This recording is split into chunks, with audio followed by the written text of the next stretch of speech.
ಮಧ್ಯಪ್ರಾಚ್ಯದ ಯುದ್ಧದ effect ಕಾಫಿನಾಡಿನ auto ಸಾರಥಿಗಳಿಗೂ ತಟ್ಟಿದೆ. ಅದರಲ್ಲೂ ಪ್ರಮುಖವಾಗಿ ಆಟೋ LPG ಅಲಭ್ಯತೆಯಿಂದಾಗಿ ಆಟೋ ಚಾಲಕರು ಸಂಕಷ್ಟ ಅನುಭವಿಸುವಂತ ಪರಿಸ್ಥಿತಿ ನಿರ್ಮಾಣವಾಗಿದೆ. ನಾನೀಗ ಚಿಕ್ಕಮಗಳೂರಿನ ಮಲ್ಲಂದೂರು ರಸ್ತೆಯಲ್ಲಿರ್ತಕ್ಕಂತಹ ಗೋಗ್ಯಾಸ್ ಆ ಒಂದು ಬಂಕ್ ನ ಮುಂಭಾಗದಲ್ಲಿದ್ದೇನೆ. ಈ ಒಂದು ಮುಂಭಾಗದಲ್ಲಿ ಇರ್ತಕ್ಕಂತಹ ಆಟೋ ಗ್ಯಾಸ್ ಅನ್ನ ಆ ಒಂದು ಆಟೋಗಳಿಗೆ ಹಾಕ್ತಕ್ಕಂತ ಒಂದು ಮಷಿನ್ ಏನಿದೆ, ಸೊ ಅದರ ಮುಂಭಾಗದಲ್ಲಿ ಗ್ಯಾಸ್ ಇಲ್ಲ, ನೋ ಸ್ಟಾಕ್ ಅಂತಕ್ಕಂತ ಒಂದು ಬೋರ್ಡ್ ಅನ್ನ ಈ ಒಂದು ಗ್ಯಾಸ್ ಬಂಕ್ ನ ಮಾಲೀಕರು ಅಳವಡಿಸಿರ್ತಕ್ಕಂಥದ್ದು. ಇದರಿಂದಾಗಿ ಸಾಕಷ್ಟು ಜನ ಚಾಲಕರು ಆಟೋಗಳನ್ನ ತಂದು ಒಂದು ಪೆಟ್ರೋಲ್ ಬಂಕ್ ನ ಪಕ್ಕದಲ್ಲಿ ನಿಲ್ಸಿರ್ತಕ್ಕಂಥದ್ದು. ಸಾಕಷ್ಟು ಆಟೋಗಳು ಆ ಒಂದು ಗ್ಯಾಸ್ ನ ಅಲಭ್ಯತೆಯಿಂದಾಗಿ ರಸ್ತೆಗಳಿದೆ. ಆಟೋ ಚಾಲಕರು ಸಮಸ್ಯೆಯನ್ನ ಅನುಭವಿಸ್ತಿದ್ದಾರೆ. ಇದೇ ವಿಚಾರಕ್ಕೆ ಸಂಬಂಧಪಟ್ಟಂತೆ ನಮ್ಮ ಜೊತೆಗೆ ಮಾತನಾಡೋದಕ್ಕೆ ಸಾಕಷ್ಟು ಜನ ಆಟೋ ಚಾಲಕರಿದ್ದಾರೆ. ಅವ್ರನ್ನ ಮಾತಾಡಿಸ್ತಾ ಹೋಗ್ತೇನೆ. ಸರ್, ಇದೀಗ ಗ್ಯಾಸ್ ಅಲಭ್ಯತೆಯಿಂದಾಗಿ ತಮ್ಗೆ ಯಾವ ರೀತಿ ಸಂಕಷ್ಟ ಸರ್? ಈಗ ನಾವು ಇಲ್ಲಿ ವಾರಲ್ಲಿ ಯಾವಾಗ ಸ್ಟಾರ್ಟ್ ಆಗಿದೆ ಅಲ್ಲಿಂದ ಈಗ ಒಂದು 2-3 ದಿನ ಕರೆಕ್ಟ್ ಆಗಿ ಸಪ್ಲೈ ಕೊಡ್ತಾ ಇದ್ರು. ಅದ್ ನಂತರ ಅಲ್ಲಿ ವಾರ್ ಸ್ಟಾರ್ಟ್ ಆಗಿದೆ. ಇವರು ಬಂಕ್ನವ್ರು ಏನ್ ಮಾಡ್ತಾರ, ನಮ್ಮ ಆಟೋ ಚಾಲಕರ ಮೇಲೆ ವಾರ್ ಮಾಡ್ತಾ ಇದಾರೆ. ಏನ್ ಗೊತ್ತಾ, ರೈಡ್ ಜಾಸ್ತಿ ಮಾಡೋದಾಗ್ಲಿ, ಪ್ರತಿಯೊಂದು ಗ್ಯಾಸ್ ಕರೆಕ್ಟ್ ಆಗಿ ಈಗ ನಮ್ಮ ಗೋ ಗ್ಯಾಸ್ ಅವರು ಇದಾರಲ್ಲ, ಇವ್ರು ಕರೆಕ್ಟ್ ಆಗಿ ಎಲ್ಲಿ ಸಪ್ಲೈ ಕೊಡ್ತಾ ಇದಿಲ್ಲ. ಅಂದ್ರೆ ಈ ಗೋ ಗ್ಯಾಸ್ ಅವರು ತುಂಬಾ ಸಪ್ಲೈ ಕೊಡ್ತಾ ಇದ್ರು. ಈಗ ರಾತ್ರಿ 12 ಗಂಟೆಗೆ ಬಂದು ಗ್ಯಾಸ್ ಹಾಕಿದ್ರು, ಪಾಪ ಅವ್ರು ಬಂದ್ ಕೊಡ್ತಾ ಇದ್ರು. ಈಗ ಏನ್ ಮಾಡ್ಬಿಟ್ಟಿದ್ದಾರೆ, ಏನ್ ಕುತಂತ್ರ ಹಾಕಿ ಅಂತ ನಮ್ಗೆ ಇದು ಗೊತ್ತಾಗ್ತಲ್ಲ ಸರ್. ಅದೇ ರೀತಿ ನಮ್ಮ ಮಾನ್ಯ ಜಿಲ್ಲಾಧಿಕಾರಿಗಳಿಗೆ ಇವತ್ತು ನಾವು ಮನವಿನ ಕೊಟ್ಟಿದೀವಿ. 72 ಗಂಟೆ ಟೈಮ್ ಅವರು ಕಾಲಾವಕಾಶ ಕೊಟ್ಟಿದ್ದಾರೆ. ಅತಿ ಶೀಘ್ರದಲ್ಲಿ ನಮ್ಗೆ ಏನಿರೋದು ಇದು ತನಿಖೆ ಮಾಡ್ಕೊಳ ನೋಡಿ ಸರ್. ನಮ್ಗೆ ಸರ್ಕಾರದಿಂದ ನಮ್ ಚಿಕ್ಕಮಂಗ್ಳೂರಲ್ಲಿ ಸುಮಾರು ಇಲ್ಲ ಅಂದ್ರೆ 45-50 ವರ್ಷದಿಂದ ನಮ್ಮ ಆಟೋ ಡ್ರೈವರ್ ಆಟೋ ಚಾಲನೆ ಮಾಡ್ತಾ ಇದಾರೆ. ಬರೀ ಬಾಡಿಗೆ ಮನೆಯಲ್ಲಿ ಇದ್ದಾರೆ. ಅವ್ರ ಪಾಪ ಸ್ವಂತ ಮನೆ ಕೂಡ ಇಲ್ಲ ನಮ್ಮ ಆಟೋ ಚಾಲಕರಿಗೆ.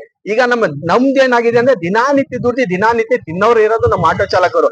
ಅದೇ ರೀತಿ ಬಂದ್ಬಿಟ್ಟು ಈಗ ಏನ್ ಮಾಡಿಬಿಟ್ಟಿದ್ದಾರೆ, ಈಗ 3 ಬಂಕ್ ನಮ್ ಚಿಕ್ಕಮಗಳೂರು ನಗರದಲ್ಲಿ ಇದೆ. 3 ಕಡೂರು ಸೇರಿ 4ನೇ ಡಿಸ್ಟಿಕ್ ಅಲ್ಲಿ ಸೇರಿದ್ರೆ 4 ಬಂಕ್ ಇದೆ. 4 ಬಂಕ್ ಅಲ್ಲಿ ಗ್ಯಾಸ್ ಖಾಲಿ ಆಗ್ಬಿಟ್ಟಿದೆ. ಇವತ್ತು ಬುಧವಾರ ಸುಮಾರು ಇಲ್ಲ ಅಂದ್ರೆ ಆಟೋಗಳು ಒಂದು 2-3 ದಿನದಿಂದ ಆಟೋಗಳು ನಿಂತಿದೆ ಸರ್. ಅದಕ್ಕೋಸ್ಕರ ನಮ್ಗೆ ಏನ್ ತುಂಬಾ ತೊಂದರೆ ಆಗ್ತದೆ. ಅದಕ್ಕೋಸ್ಕರ ಇವತ್ತು ನಮ್ಗೆ ಮಾನ್ಯ ಜಿಲ್ಲಾಧಿಕಾರಿಗಳು ಅವರು ಗಡುವು ಕೊಟ್ಟಿದ್ದಾರೆ. ಈಗ ಅದೇ ಶೀಘ್ರದಲ್ಲಿ ಏನಿದೆ ಇದ್ರ ಬಗ್ಗೆ ನಾವು ತನಿಖೆ ಮಾಡ್ತೀನಿ ಅಂತ ಹೇಳಿದ್ದಾರೆ. ಅಕಸ್ಮಾತ್ ಆಗತ್ತೆ ಆಗಿಲ್ಲ ನಂತರ ನಾವು ಮುಂದಿನ ದಿನಗಳಲ್ಲಿ ನಾವು ಮುಷ್ಕರಕ್ಕೆ ಅಪ್ಲೈ ಮಾಡ್ತೀವಿ ಸರ್. ಮತ್ತೊಂದ್ ಕಡೆಯಲ್ಲಿ ಈಗ ಆಟೋ ಗ್ಯಾಸ್ ಬದಲಾಗಿ ಪರ್ಯಾಯ ಇಂಧನವನ್ನ ಬಳಕೆ ಮಾಡಬಹುದಲ್ಲ ಅಂತ.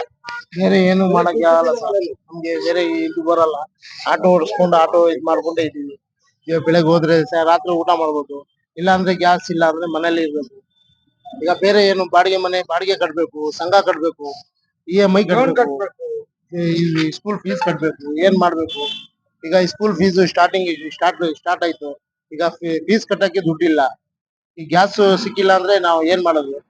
ಇಲ್ಲ, ಈಗ ಗ್ಯಾಸ್ ಬದಲಾಗಿ ಪೆಟ್ರೋಲ್ ಹಾಕೊಂಡು ಆಟೋ ಓಡಿಸ್ಕೊಳ್ಳಿ. ಪೆಟ್ರೋಲ್ ಅಲ್ಲಿ ಮೈಲೇಜ್ ಬರಲ್ಲ. 8-9 ಕಿಲೋಮೀಟರ್ ಮೈಲೇಜ್ ಬರುತ್ತೆ. ಜನದ ಹತ್ರ 10 ರೂಪಾಯಿ ಜಾಸ್ತಿ ಕೇಳಿದ್ರೆ ಜನ ಕೊಡ್ತಾ ಇಲ್ಲ. ಸುಮ್ನೆ ನಾವು ಅವ್ರ ಹತ್ರ ಜಗಳ ಮಾಡಕ್ ಆಗಲ್ಲ. ಈಗ ಗೌರ್ಮೆಂಟ್ ಇಂದ ಮಾಡಿದಾರೆ ಅಂದ್ರೆ ಹೂವಪ್ಪ ಅನ್ಬೋದು. ಗೌರ್ಮೆಂಟ್ ಇಂದ ಮಾಡಿಲ್ಲ, ಈಗ ನಾವು ಮಾಡಕ್ ಆಗಲ್ಲ. ಸರ್, ಹೀಗೆ ಮುಂದುವರೆದ್ರೆ ಮುಂದೆ ಏನ್ ಸರ್? ಏನು ಆಟೋ ನಿಲ್ಸೋದು. ಮುಂದೆ ಏನಂದ್ರೆ ಈಗೆಲ್ಲ ಜಿಲ್ಲಾಡಳಿತಗೆ ನಾವೆಲ್ಲ ಮನವಿ ಕೊಟ್ಟಿದೀವಿ. 3 ದಿವಸದವರು ಇದು ಟೈಮ್ ಮಾಡಿದ್ದಾರೆ. ಏನಂದ್ರೆ ನಮ್ಗೆ ಬಹಳ ಕಷ್ಟ ಆಗ್ತಾ ಇದೆ. 3 ದಿವಸದಿಂದ ಇಲ್ಲಿ ಮಲ್ಲಂದೂರು ರೋಡ್ ಅಲ್ಲೂ ಗ್ಯಾಸ್ ಇಲ್ಲ, ಆಮೇಲೆ ನಲ್ಲೂರ್ ಗೇಟ್ ಅಲ್ಲೂ ಗ್ಯಾಸ್ ಇಲ್ಲ. NAB ಬಂಕ್ ಹಿರೇಮಂಗ್ಳೂರ್ ಬಂಕಲ್ ಅಂತೂ 10 ದಿವಸ ಆಗೋಯ್ತು ಬಂದ್ ಮಾಡಿ. ಅದಕ್ಕೆ ನಾವ್ ಏನಿದೆ ಈಗ ಬಹಳ ಕಷ್ಟ ಆಗ್ತಾ ಇದೆ ನಮ್ಗೆ. 4,000 ಗಾಡಿ ಇದಾವೆ. ಅದ್ರ ಬಗ್ಗೆ ಏನಿದೆ ಸರ್ಕಾರ ಗಮನಕ್ಕೆ ತಗೊಂಡು, ಇಲ್ಲಿನ ಜಿಲ್ಲಾಡಳಿತ ಅವ್ರನ್ನು ಗಮನಕ್ಕೆ ತಗೊಂಡು ಅದಕ್ಕೆ ನಮ್ಗೆ ಏನಿದೆ ಅದನ್ನ ಪರಿಹಾರ ಕೊಡ್ಬೇಕಷ್ಟೇ.